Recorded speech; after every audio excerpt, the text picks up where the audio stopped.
Well, guys, it's been a long road. It's been a long, exciting journey, but here we are, and we start the beginning of the final episode on Blistering Sands. And down at the bottom left part of it, from the team Quantic, is our new school player, the young, the exciting Illusion. And in the upper right, in the purple, from the team Complexity, the grizzled veteran.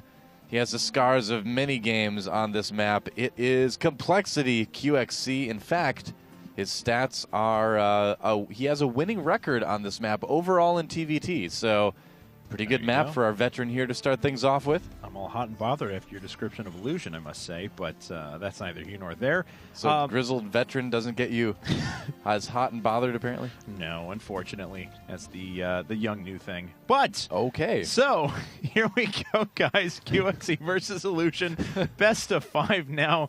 And I do want to let you guys know, so we have Fight Club tomorrow at 5 p.m. as we see Gas first being taken for Illusion, actually, and for QXC as well.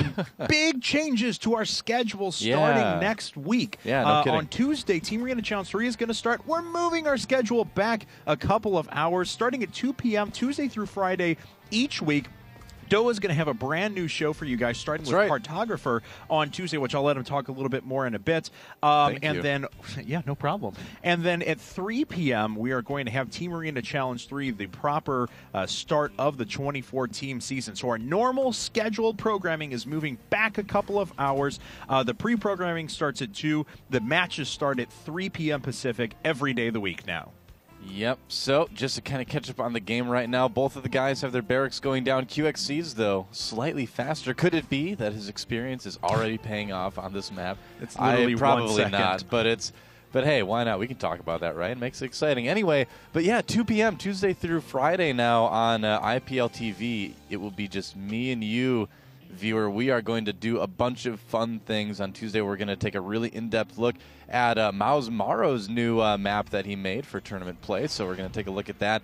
And then we've got a lot of other shows as well, shows with pros, shows with fans playing UMS games with the staff here at IPL, and maybe a couple pro players as well. We're going to have talk shows talking about the casting scene and the industry with that as well, because I think there is some interesting things to kind of talk about there as well. We're going to have a conversation where we discuss the current events in StarCraft 2, break down Reddit, find where all the pitchforks are pointing this week. And yeah, so just a lot of fun shows. It's going to be very casual, very cool, and it's going to be very interactive, I hope.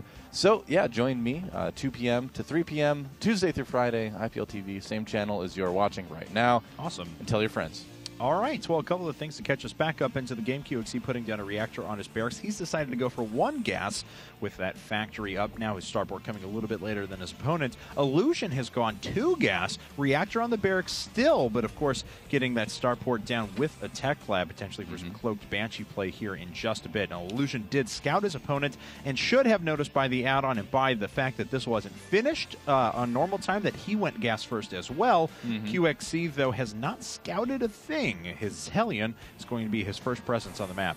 Yep, that's right. And QXC appears to be going for that Marine Hellion Medevac build, which is so good in TVT these days as well. But, you know, it could definitely work on Blistering Sands as well. So it's kind of cool. We've got QXC doing a relatively, quote-unquote, newer build in TVT on this very old map. And the question is, will he be ready for these Cloak Banshees? I mean, with the build that QXC is doing, your Marine count is pretty good, but you don't really have any of the upgrades. You don't have shields, you don't have +1 or anything like that, so Banshees can end up doing a little bit more damage. Well, we'll certainly find out here, because he may intend to go right through those back rocks or just drop on the other side of the bushes. About to gas there, but no, there are bushes.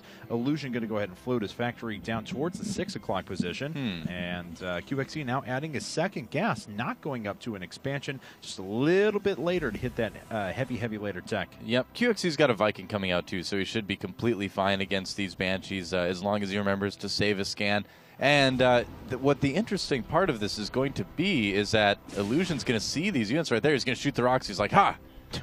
Oh, maybe not just testing out the missiles. I don't know. I think that's the Banshee's equivalent to pooping his pants. Could be. I dropped my missiles. I don't know. I don't know if that's going to be a proper euphemism for that, but why not? We can invent things. It's the old map tournament. We can pretty much do whatever we want, right? Well, there's really not a lot of units sitting here at all. Yeah. It's mostly this Banshee now, which is getting scanned, but it looks like it should be able to get out of there. In fact, Illusion knows exactly how long the range of that scan is and picks off an extra Marine. However, QXC's making his way through. Yes, he is, and he needs to get very aggressive as soon as possible. And there he goes, trying to kill off some SCVs. There is a Banshee there to respond, but QXC does have Marines and a medevac, so he may be able to focus it down. He does focus it down. Yeah, getting it before it's able to be repaired. Yeah. Oh, man. Oh, QXC.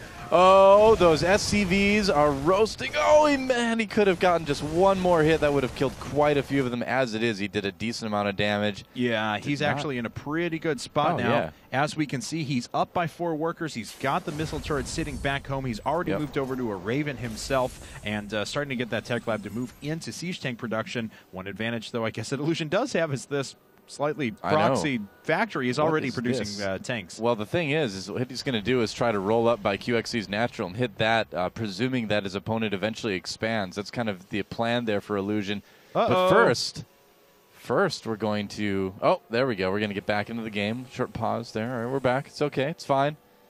Don't worry. Things are good. We have the technology. Live production. These things happen. Vehicle of technology, etc., etc. Did you ever... Vehicle of esports is technology. I messed that up. I'm sorry, Tasteless. Did you ever realize that the Raven is a robot? There's nobody driving it? What is this? Here, I don't... That's someone operating it remotely, man. Oh. Yeah. See, nobody realizes that. Seriously. I did not know. 90% of the people I tell that to, they're like, wait, really? And then I'm like, yeah, look, it's remote. It's like it's a drone, man. That's why it has like that robotic robot voice. Ah. You know? Okay. Well, the more you know. The more you know, yeah. I know all the StarCraft facts, man. All of those facts. I'm true. Impressed. Thank you. You should be. A wealth of knowledge. That's good. And, the Raven.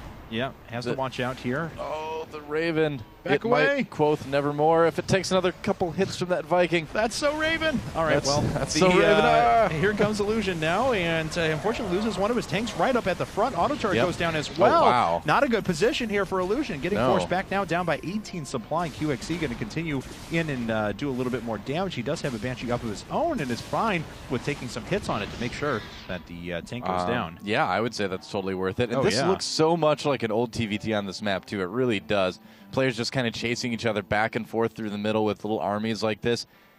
This is truly kicking it old school, but I'm not sure if Illusion is a cool enough kid to hang with the likes of QXC on Blistering Sands. We'll see. I don't know. QXC definitely has an advantage right now. That's for sure. Yes, he does. And Illusion is sitting on, let's see here, 10 Marines to his opponent's 12, 1 tank to his opponent's 3, 1 Viking to his opponent's 3, and QXC does have a Banshee and a Raven on top of all of that. So he's sitting in a pretty nice position. Yep, bringing a couple SCVs even with that as well. Wouldn't be bad to repair that Viking and the Raven. Oh, yeah, very much so. Yep. He does have enough for a point defense drone if he wants to win that air war. No, actually just dropping down a couple of auto turrets ahead of time. That's how he's going to choose to win the war game, the air game. That and with the SCVs repairing up his stuff. Ooh, killing that gas definitely does help when it's a one-base CVT. And here we go. Here's the attack. The Raven suiciding in to try to tank some damage. It does go down. The Vikings landing as well. Yeah. And QXC killing so many SCVs here, even if he gets pushed back.